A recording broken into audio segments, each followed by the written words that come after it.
నమస్కారం, నా పేరు తరణి. ఎస్జీవీ న్యూస్ కి స్వాగతం. ముందుగా హెడ్లైన్స్. ఉక్కు ప్రైవేటీకరణకు వ్యతిరేకంగా ఉద్యమానికి కార్యాచరణ కేంద్రం దృష్టికి తీసుకెళ్తామంటున్న బీజేపీ నేతలు. స్టీల్ ప్లాంట్ ను ప్రైవేటీకరిస్తే రాజీనామాలు చేస్తాం. ఎంపీ ఎంవీవీ సత్యనారాయణ, ఎమ్మెల్యే నాగిరెడ్డిలు వెల్లడి. గ్రేటర్ విశాఖను కైవసం చేసుకుని సీఎంకు గిఫ్ట్ గా ఇవ్వాలి. 50వ వార్డ్ పార్టీ కార్యాలయం ప్రారంభోత్సవ సభలో మంత్రి ముత్తంశెట్టి. ఉత్తరంలో అన్ని వార్డులను కైవసం చేసుకోవాలి. ఆత్మీయ సమావేశంలో వైసీపీ సమన్వయకర్త కేకే రాజు పిలుపు. విశాఖ స్టీల్ ప్లాంట్ ప్రైవేటీకరణపై రాష్ట్ర వ్యాప్తంగా నిరసనలు వెల్లువెత్తుతున్నాయి. కేంద్రం నిర్ణయాన్ని పార్టీలకు అతీతంగా నేతలు వ్యతిరేకిస్తున్నారు. కార్మిక ప్రజా సంఘాలతో పాటు రాజకీయ పార్టీలు కూడా నిరసనలతో హోరెత్తిస్తున్నాయి. ఉత్తర ఎమ్మెల్యే గంటా శ్రీనివాసరావు ఒక అడుగు ముందుకేసి రాజీనామా అస్త్రాన్ని ప్రయోగించడంతో ఉక్కు ఉద్యమం వేడెక్కింది. విశాఖ స్టీల్ ప్లాంట్ లో 100% పెట్టుబడులు ఉపసంహరించుకుంటున్నట్లు కేంద్రం ప్రకటించింది. దీంతో విశాఖ ఉక్కు ఆంధ్రుల హక్కు అనే నినాదంతో సాధించుకున్న స్టీల్ ప్లాంట్ ప్రైవేటు పరం కానుంది. ఈ ప్లాంట్ ను ప్రైవేటీకరించొద్దంటూ ముఖ్యమంత్రి జగన్ కేంద్రానికి లేఖ రాశారు. దీనిని వైసీపీ శ్రేణులు స్వాగతిస్తూనే ఆందోళనకు సంఘీభావం ప్రకటించారు. బీజేపీ పార్టీ నేతలు కూడా ఈ నిర్ణయాన్ని కేంద్రం దృష్టికి తీసుకెళ్తామని ప్రజలను నమ్మబలుకుతున్నారు. విశాఖ స్టీల్ ప్లాంట్ ను కాపాడుకునేందుకు వామపక్షాలు కలిసొచ్చే రాజకీయ పార్టీల నాయకులతో సమాలోచనలు జరుపుతున్నాయి. రాజీనామా ప్రకటన చేసిన ఎమ్మెల్యే గంటా శ్రీనివాసరావుతో సిపిఐ, సిపిఎం నేతలు కలిసి ఉద్యమ కార్యాచరణకు రంగం సిద్ధం చేస్తున్నారు. నాన్ పొలిటికల్ జేఏసీ ఏర్పాటు చేసి ఉద్యమించడానికి కార్యాచరణ రూపొందిస్తున్నారు. అధికార పార్టీకి చెందిన Visakha MP MVV Satyanarayana, Gajuwaka MLA Tippala నాగిరెడ్డిలు కూడా కార్మిక సంఘాలతో సమావేశం ఏర్పాటు చేసి అవసరమైతే రాజీనామాలు చేస్తామని హెచ్చరించారు. బీజేపీ కూడా ఈ విషయాన్ని కేంద్రం దృష్టికి తీసుకెళ్లి ప్రైవేటీకరణ కాకుండా చూస్తామని వెల్లడించారు. ఫస్ట్ స్టీల్ ప్లాంట్ పెట్టినప్పుడు కూడా సొంత మైన్స్ పెట్టాలనేది దాంట్లో పూర్తిగా ఆ డిపిఆర్లో కూడా ఉంది. తర్వాత దాన్ని నెగ్లెక్ట్ చేసి ఒరిస్సాలో కోర్టు కేసులు ఉన్నాయని చెప్పి వేరే వేరే కారణాలతో ఇవాళ మన సొంత మైన్స్ రాకుండా చేయడం జరిగింది. నిపుణుల కమిటీ ఏ విధంగా నష్టాల నుంచి బయటపడాలని నిపుణుల కమిటీ పెట్టి దానికి కేంద్ర ప్రభుత్వానికి పెద్ద కష్టమేమీ కాదు. ఇవాళ సొంత మైన్స్ కేటాయించడం కష్టం కాదు. 22,000 కోట్ల అప్పును కూడా ఒక షార్ట్ టర్మ్ లోన్ కాకుండా లాంగ్ టర్మ్ లోన్ కింద చేయటం కానీ, లేకపోతే వేరే రకంగా దానికి ఫండ్స్ అలర్ట్ చేయటం కానీ వాళ్ళు చేయొచ్చు. గతంలో కూడా ఇటువంటి నష్టాలు వచ్చినప్పుడు మనం 2,500 కోట్ల రూపాయలు అప్పట్లో కేంద్ర ప్రభుత్వం సహాయం చేసింది. ఆ 2,500 కోట్లకి 3,000 కోట్ల రూపాయలు ఆల్రెడీ మనం ఇంట్రెస్ట్తో కలిపి పే చేయడం కూడా జరిగింది. అలా ఏ విధంగా స్టీల్ ప్లాంట్ని మనం బయట తీసుకురావాలి, ఈ ప్రజల మనోభావాలు కాపాడాలి, విశాఖపట్నం ప్రజలే కాకుండా ఆంధ్రప్రదేశ్ ప్రజలందరూ మనోభావాలు కాపాడాలి అనే మరి ఏకైక బిగ్ ఇండస్ట్రీ స్టీల్ ఇండస్ట్రీ ఇక్కడ ఆంధ్రప్రదేశ్లో ఉన్నది. అందులో దక్షిణ ఆంధ్ర భారతదేశంలో ఉన్నది కూడా ఒకే ఒక మరి పరిశ్రమ. దీనికి అన్యాయం చేయాలని ఏ రకమైనటువంటి దుర్బుద్ధితో మీరు నిర్ణయం తీసుకున్నా అది తప్పుడు బుద్ధితోనే తప్పుడు నిర్ణయంగా భావించి దీన్ని ఎట్టి పరిస్థితుల్లో మా ఎంపీ గారు చెప్పినట్టు ప్రైవేట్ పరం కానము. భారతీయ జనతా పార్టీ ఎప్పుడు కూడా విశాఖ స్టీల్ ప్లాంట్ వైపు ఎప్పుడు కూడా సానుభూతితోనే ఉన్నది అనేటువంటి విషయానికి చరిత్ర కూడా మీకు దాఖలాదిస్తుంది. ఇప్పుడున్నటువంటి పరిస్థితులు అంటారా, ఖచ్చితంగా ప్రజల యొక్క మనోభావాన్ని పైన ఉన్నటువంటి వారికి మేము తెలియజేయవలసినటువంటి బాధ్యత మా మీద ఉంది. మేము అదే విధంగా మేము తెలియజేస్తాం. మా రాష్ట్ర అధ్యక్షులు కూడా అదే విషయం చెప్పారు. సో అదే విధంగా మేము ఈ మనోభావాలన్నీ కూడా అక్కడ పైన ఉన్నటువంటి మంత్రులకి వారందరి దృష్టికి తీసుకెళ్ళడం అనేది ఖచ్చితంగా జరుగుతుంది. విశాఖ స్టీల్ ప్లాంట్ ఉద్యమం తారాస్థాయికి చేరనుంది.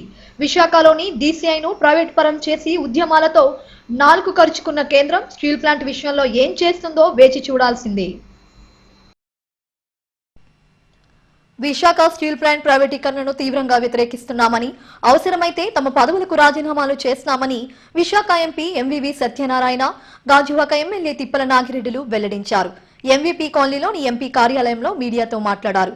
బీజేపీ నిర్ణయాన్ని అందరూ అడ్డుకోవాలని, ప్రజా ఉద్యమంగా రూపుదిద్దుకోవాలని తెలిపారు. ఉద్యమాన్ని మరింత తీవ్రతరం చేస్తామని హెచ్చరించారు.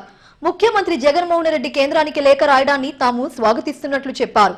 స్టీల్ ప్లాంట్ నష్టాల్లో ఉండటానికి సొంత గనులు లేకపోవడమే కారణమని, దీనికి అప్పటి కాంగ్రెస్ ప్రభుత్వం నిర్లక్ష్యం కారణంగా ఇది జరిగిందని చెప్పారు. కేంద్రానికి స్టీల్ ప్లాంట్ తరపున 49,000 కోట్ల రూపాయలు పన్నులు రూపేణా చెల్లిస్తున్నామని 1,00,000 మందికి ఉపాధి కల్పించే అవకాశం ఉందని అన్నారు. స్టీల్ ప్లాంట్ కోసం పోరాటాలు చేస్తామని, అవసరమైతే తమ రాజీనామాలు సమర్పిస్తామని వెల్లడించారు. ఈ సమావేశంలో ఐఎన్టీయూసీ స్టీల్ కార్మిక సంఘాల నాయకులు పాల్గొన్నారు. సొంత మైన్స్ లేకపోవడం, ఫస్ట్ స్టీల్ ప్లాంట్ పెట్టినప్పుడు కూడా సొంత మైన్స్ పెట్టాలనేది దాంట్లో పూర్తిగా ఆ డిపిఆర్లో కూడా ఉంది. తర్వాత దాన్ని నెగ్లెక్ట్ చేసి ఒరిస్సాలో కోర్టు కేసులు ఉన్నాయని చెప్పి వేరే వేరే కారణాలతో ఇవాళ మన సొంత మైన్స్ రాకుండా చేయడం జరిగింది. నిపుణుల కమిటీ ఏ విధంగా నష్టాల నుంచి బయటపడాలని నిపుణుల కమిటీ పెట్టి దానికి కేంద్ర ప్రభుత్వానికి పెద్ద కష్టమేమీ కాదు. ఇవాళ సొంత మైన్స్ కేటాయించడం కష్టం కాదు. 22,000 కోట్ల అప్పును కూడా ఒక షార్ట్ టర్మ్ లోన్ కాకుండా లాంగ్ టర్మ్ లోన్ కింద చేయటం కానీ, లేకపోతే వేరే రకంగా దానికి ఫండ్స్ అలర్ట్ చేయటం కానీ వాళ్ళు చేయొచ్చు. గతంలో కూడా ఇటువంటి నష్టాలు వచ్చినప్పుడు మనం 2,500 కోట్ల రూపాయలు అప్పట్లో కేంద్ర ప్రభుత్వం సహాయం చేసింది. ఆ 2,500 కోట్లకి 3,000 కోట్ల రూపాయలు ఆల్రెడీ మనం ఇంట్రెస్ట్తో కలిపి పే చేయడం కూడా జరిగింది. అలా ఏ విధంగా స్టీల్ ప్లాంట్ని మనం బయట తీసుకురావాలి, ఈ ప్రజల మనోభావాలు కాపాడాలి, విశాఖపట్నం ప్రజలే కాకుండా ఆంధ్రప్రదేశ్ ప్రజలందరూ మనోభావాలు కాపాడాలి అనే మరి ఏకైక బిగ్ ఇండస్ట్రీ స్టీల్ ఇండస్ట్రీ ఇట్లా ఆంధ్రప్రదేశ్లో ఉన్నది. అందులో దక్షిణ ఆంధ్ర భారతదేశంలో ఉన్నది కూడా ఒకే ఒక మరి పరిశ్రమ. దీనికి అన్యాయం చేయాలని ఏ రకమైనటువంటి దుర్బుద్ధితో మీరు నిర్ణయం తీసుకున్నా అది తప్పుడు బుద్ధితోనే తప్పుడు నిర్ణయంగా భావించి దీన్ని ఎట్టి పరిస్థితుల్లో మా ఎంపీ గారు చెప్పినట్టు ప్రైవేటు పరం కానము. వచ్చే జీవీఎంసీ ఎన్నికల్లో వైసీపీ గ్రేటర్ విశాఖను కైవసం చేసుకుని ముఖ్యమంత్రి జగన్ కు గిఫ్ట్ గా ఇవ్వాలని జిల్లా మంత్రి ముత్తంశెట్టి శ్రీనివాసరావు, ఎంపీ ఎంవీవీ సత్యనారాయణ, ఉత్తర వైకాపా ఇన్ఛార్జ్ కేకే రాజులు పిలుపునిచ్చారు. జీవీఎంసీ 50వ వార్డు వైకాపా అభ్యర్థి వావిల్లిపిల్లి ప్రసాద్ మురళీనగర్లో ఏర్పాటు చేసిన వార్డు కార్యాలయాన్ని నేతలు ప్రారంభించారు. ఈ సందర్భంగా టిట్కో ఇళ్ల పట్టాలను లబ్ధిదారులకు పంపిణీ చేశారు. అనంతరం అభ్యర్థి వావిల్లపల్లి ప్రసాద్ నేతలను సాలువాతో సత్కరించారు. ఈ కార్యక్రమంలో వైసీపీ నాయకులు, కార్యకర్తలు, మహిళలు అధిక సంఖ్యలో పాల్గొన్నారు. అన్ని జిల్లాల ప్రజలు ఉన్నారు మన రాష్ట్రం నుంచి. వాళ్లే కాకుండా మరి వేరే రాష్ట్రాల నుంచి కూడా ఒక 4 లక్షల మంది ఉన్నారు వేరే రాష్ట్రాల నుంచి. ఇలా రకరకాల గవర్నమెంట్ ఆఫ్ ఇండియా ఆర్గనైజేషన్స్ కానీ, పిఎస్లు కానీ వీళ్ళలో పనిచేసేవాళ్ళు. అంటే ఎందుకు చెప్తానంటే ఇది ఒక మంచి నగరం, ఒక కాస్మోపాలిటన్ నగరం. ఎంతమంది వచ్చినా మరి హక్కును చేర్చుకున్న నగరం. ఇలాంటి నగరానికి రాజధాని అవడానికి అన్ని అర్హతలు ఉన్నటువంటి నగరం. ఈ రాష్ట్ర ముఖ్యమంత్రిగా వైఎస్ జగన్మోహన్ రెడ్డి గారు ప్రమాణ స్వీకారం చేసిన నాటి నుంచి ఈనాటి వరకు కూడా మొట్టమొదటి సంతకం వృద్ధాప్య పింఛన్ల దగ్గర నుంచి ఈ రోజు మీకు ఇవ్వబోయే ఇళ్ల పట్టాల పంపిణీ వరకు కూడా ఈ విధంగా జగన్మోహన్ రెడ్డి గారు ఈ రాష్ట్రాన్ని పరిపాలిస్తున్నారు. ప్రభుత్వ సంక్షేమ పథకాలు ఎంపిక విషయంలో నిజాయితీగా, నిస్వార్థంగా, పార్టీలకు అతీతంగా, కులాలకు అతీతంగా, మతాలకు అతీతంగా ఎక్కడా కూడా అవినీతికి తావు లేకుండా అవినీతి రహిత పాలన అందిస్తూ ముఖ్యంగా వార్డు వాలంటీర్ల ద్వారా, వార్డు సచివాలయ ఎంప్లాయీస్ ద్వారా మీ అందరికీ కూడా అర్హత ఉన్న ప్రతి ఒక్కరికి ప్రభుత్వ సంక్షేమ పథకాల ద్వారా లబ్ధి చేకూర్చి అందరి ముఖాల్లోని కూడా అన్ని కుటుంబాల్లోనూ కూడా సుఖ సంతోషాలు నింపుతున్న నాయకుడు వైఎస్ జగన్మోహన్ రెడ్డి. రానున్న జీవీఎంసీ ఎన్నికల్లో అందరూ సమిష్టిగా పనిచేసి వైసీపీ అభ్యర్థులను గెలిపించుకోవడంతో పాటు మేయర్ పదవిని కూడా సీఎంకు కానుకగా ఇవ్వాలని ఉత్తర వైసీపీ ఇన్ఛార్జ్ కేకే రాజు పిలుపునిచ్చారు. నియోజకవర్గానికి సంబంధించిన కొత్తగా నియమించిన పరిశీలకులు కాయల వెంకటరెడ్డి, వరదు కళ్యాణి, మాధవి శర్మ, సీనియర్ నాయకులు బర్మీకానా రామారావుతో పాటు వార్డు కార్పొరేటర్ అభ్యర్థులతో ఒక ఆత్మీయ సమావేశాన్ని నిర్వహించారు. సీతమ్మధారలోని ప్రైవేట్ ఫంక్షన్ హాల్లో జరిగిన కార్యక్రమానికి కేకే రాజు అధ్యక్షత వహించారు. సీఎం జగన్ బాధ్యతలు చేపట్టిన నాటి నుంచి ఇచ్చిన హామీల్లో 90% పూర్తి చేశారని, వీటిని ప్రజల్లోకి తీసుకెళ్లాలని సూచించారు. అదేవిధంగా బీజేపీ నాయకులు గాని, జనసేన గాని ఈ మూడు కూడా మనకున్న సమాచారం ప్రకారం క్షేత్రస్థాయిలో ఇప్పటికే చాలా వరకు కూడా గ్రామ పంచాయతీ ఎన్నికల్లో అనైతిక పొత్తులతో తెలుగుదేశం, జనసేన, బీజేపీ కలిసి చాలా చోట్ల కూడా పోటీ చేస్తా ఉన్నాయి. చాలా చోట్ల కలిసి అభ్యర్థులను కూడా పెడతా ఉన్నారు. కాబట్టి మనం వారు చేసే దుష్ప్రచారాలని, ముఖ్యంగా వారు చేస్తుంది జీవీఎంసీకి సంబంధించి వార్డు అభ్యర్థుల్ని చాలా వరకు కూడా వైఎస్ఆర్ కాంగ్రెస్ పార్టీ మారుస్తున్నారు. గెలుపు అవకాశాలు వైఎస్ఆర్ కాంగ్రెస్ పార్టీ తక్కువ ఉన్నాయని లేనిపోయిన దుష్ప్రచారాలు చేస్తూ ఉన్నారు. ఇప్పటి వరకు అయితే దానికి సంబంధించి ఎలాంటి సమాచారం కానీ, అలాంటి ఆలోచన కానీ పార్టీ పెద్దలకైతే లేదు. కాబట్టి ప్రతి ఒక్కరు కూడా సర్వేలు అయితే చేయడం జరిగింది. సర్వేలో ఇండివిజువల్ గా రేపు పెద్దలు సాయిరెడ్డి గారు సండే రేపు సాయంత్రం కానీ మంగళవారం కానీ విశాఖపట్నానికి వస్తారు. సర్వే రిపోర్ట్స్ అయితే రావడం జరిగింది, ఏ వార్డులో ఎలా ఉన్నది అనేది. ఆ సర్వే రిపోర్ట్స్ ప్రకారం ప్లస్ ఉన్న చోట ఇంకా బాగా చేసుకునే విధంగా కొన్ని చోట్ల కొన్ని లోపాలు ఉన్నాయి. పార్టీ నాయకులను కలుపుకొని వెళ్ళడంలో కానీ వాటన్నింటిని కూడా పెద్దలు సాయిరెడ్డి గారి సమక్షంలో ఎక్కడైతే ప్రాబ్లమ్స్ ఉన్నాయో వారిని తీసుకెళ్లి 1-to-1 కూర్చోబెట్టి దాన్ని ఎలా షార్ట్అవుట్ చేసుకోవాలనేది కూడా మరొక సమావేశం పెద్దలు సాయిరెడ్డి గారితో ఉంటుంది.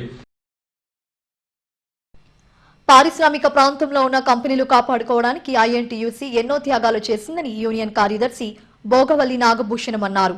మల్కాపురం మరిడిమాంబ కళ్యాణ మండపంలో హెచ్పీసీఎల్ యూనియన్ సర్వసభ్య సమావేశం నిర్వహించారు.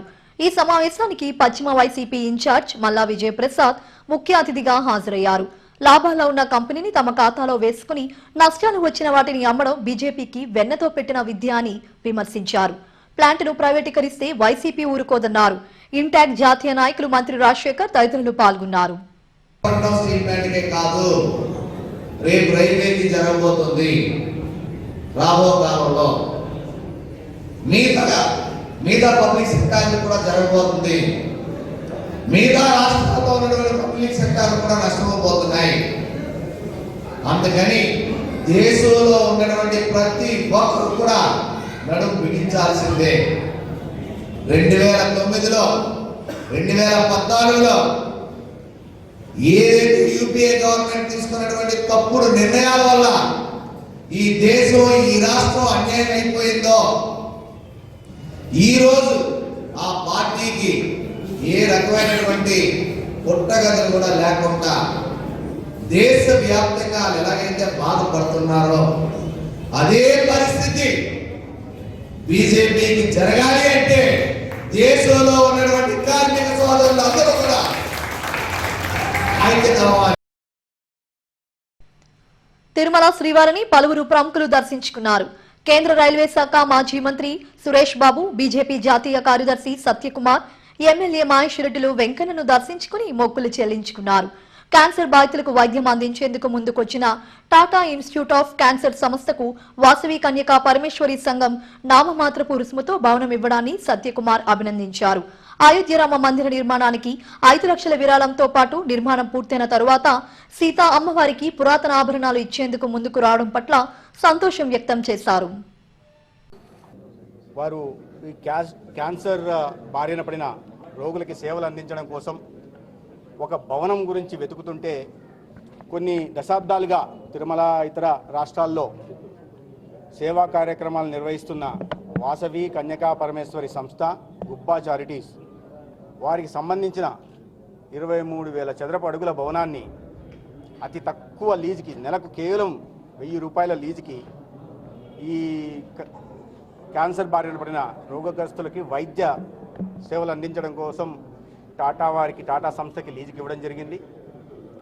ఆ సందర్భంగా అదేవిధంగా ఒక 50 లక్షల రూపాయలని విరాళంగాను, ఆ భవనం మరమ్మతుల కోసం ఒక 30 లక్షల రూపాయలని, అదేవిధంగా ఈ క్యాన్సర్ బారిన పడిన పేద రోగులని వారి గ్రామాల నుంచి తీసుకురావడం లేదా మళ్ళీ వైద్యశాల నుంచి గ్రామాలకు చేర్చడం కోసం ఒక 16 లక్షలు 17 లక్షల రూపాయలతో ఒక వాహనాన్ని కూడా కేటాయించడం చాలా గొప్ప విషయం. వారి దాతృత్వానికి, సేవా గుణానికి, సేవా నిరతికి నేను ప్రత్యేకంగా అభినందనలు తెలియజేసుకుంటున్నాను. అయోధ్య రామ మందిరం నిర్మాణానికి విరివిగా విరాళాలు ఇవ్వాలని గాజువాక వైకాపా ఇన్ఛార్జ్ తిప్పల రేవంత్ రెడ్డి కోరారు. కైలాష్ నగర్ లోని ఆర్యవైశ్య కళ్యాణ మండపం వద్ద వాసవి మాత ఆలయంలో పూజలు నిర్వహించారు. అనంతరం విరాళాల కోసం పాదయాత్ర చేశారు. ఈ కార్యక్రమంలో మాజీ MLA Chintalapudi Venkataramaiah, BJP incharge Karnamreddy Narasimharao, సంఘం సభ్యులు కురుము నాగరాజు తదితరులు పాల్గొన్నారు. పార్టీలకు, ప్రాంతాలకు, కుల మతాలకు అతీతంగా రామభక్తులందరూ కూడా ఇందులో స్వచ్ఛందంగా పాల్గొంటున్నారు. ఈ యొక్క మహాఉద్యమంలో మరి ఎవరైతే 10 రూపాయలు, 100 రూపాయలు, 1000 రూపాయలు ఇస్తున్నారో వారందరూ కూడా అక్కడ అయోధ్య వెళ్ళి ఇవ్వలేరు. కాబట్టి ఇక్కడ మన ఇంటికి వచ్చిన భక్తులకే ఇస్తే ఆ యొక్క మహా ఉద్యమంలో, ఆ యొక్క రామమందిర నిర్మాణంలో మనం కూడా భాగస్వాములు అవుతాము. అయోధ్య రామ మందిర నిర్మాణానికి మద్దతుగా జీవీఎంసీ 48వ వార్డు బీజేపీ నాయకుడు గంకల అప్పారావు, అభ్యర్థి గంకల కవితల ఆధ్వర్యంలో శోభాయాత్ర నిర్వహించారు. ఇందిరానగర్ నుంచి భారీ ఊరేగింపుగా కోలాటాలతో జై శ్రీరామ్ అంటూ నినాదాలు చేస్తూ శోభాయాత్ర సాగింది. బీజేపీ మాజీ ఎమ్మెల్యే పెన్మెస్న విష్ణుకుమార్ రాజు, విహెచ్పీ, ఆర్ఎస్ఎస్, బజరంగ దళ్ కు చెందిన నాయకులు ఈ యాత్రలో ఉత్సాహంగా పాల్గొన్నారు. ఈరోజు చాలా శుభదినం. ఎందుకంటే ఈరోజు ఎన్నో నాకు తెలిసిన వరకు చిన్నప్పటి నుంచి కూడా నేను చూస్తాను. ఈరోజు అయోధ్యలో రామ మందిర్ నిర్మాణం జరుగుతుందని చిన్నప్పటి నుంచి కూడా విన్నాను. కానీ ఆ కళ నెరవేర్చిన శ్రీ నరేంద్ర మోదీ గారిని నిజంగా నేను ఆయనకి ప్రత్యేకమైన ధన్యవాదాలు తెలుపుకుంటున్నాను. ఒక భారతీయుడిగాన అన్ని వర్గాలు భారతదేశంలో ఉన్నా సరే అన్ని వర్గాల ఆమోదం పొందిన తర్వాత ఈరోజు రామ మందిర్ నిర్మాణం అనేది ఆయన చేతుల మీద శంకుస్థాపన జరిగింది. దాన్ని స్ఫూర్తిగా తీసుకొని ఈరోజు వాస్తవంగా చెప్పాలంటే ఆయన ఎంత పెద్ద వాళ్ళకైనా చెప్పి అయ్యా రామ మందిర్ నిర్మాణం చేసేయాలంటే వితిన్ 6 monthsలో నిర్మాణం చేయొచ్చు. కానీ ఆర్ఎస్ఎస్ వ్యవస్థ అనేది ఉండి ఈరోజు భారతదేశంలో ఏమన్నారంటే లేదు, మనకి 144 కోట్ల జనాభాలో ఉన్న అలాగే సుమారు ఎన్నో గ్రామాలు ఉన్నాయి. ప్రతి గ్రామం నుంచి కూడా మనం అందరినీ కూడా ఆత్మీయులుగా భావించి వాళ్ళందరి భాగస్వామితో మనం ఈరోజు రామ మందిరం కట్టాలని మంచి నిశ్చయంతో ఆయన ఏదైతే సంకల్పం పెట్టారో ఆ సంకల్పాన్ని పూర్తి చేయడమే ఈరోజు మా హెడ్లైన్స్ మరోసారి. ఉక్కు ప్రైవేటీకరణకు వ్యతిరేకంగా ఉద్యమానికి కార్యాచరణ, కేంద్రం దృష్టికి తీసుకెళ్తామంటున్న బీజేపీ నేతలు. స్టీల్ ప్లాంట్ ను ప్రైవేటీకరిస్తే రాజీనామాలు చేస్తాం, ఎంపీ ఎంవీవీ సత్యనారాయణ, ఎమ్మెల్యే నాగిరెడ్డిలు వెల్లడి. గ్రేటర్ విశాఖను కైవసం చేసుకుని సీఎంకు గిఫ్ట్ గా ఇవ్వాలి, 50వ వార్డు పార్టీ కార్యాలయం ప్రారంభోత్సవ సభలో మంత్రి ముత్తంశెట్టి. ఉత్తరంలో అన్ని వార్డులను కైవసం చేసుకోవాలి, ఆత్మీయ సమావేశంలో వైసీపీ సమన్వయకర్త కేకే రాజు పిలుపు. ఇప్పటివరకున్న అప్డేట్స్. మరిన్ని అప్డేట్స్ కోసం చూస్తూనే ఉండండి SGV న్యూస్.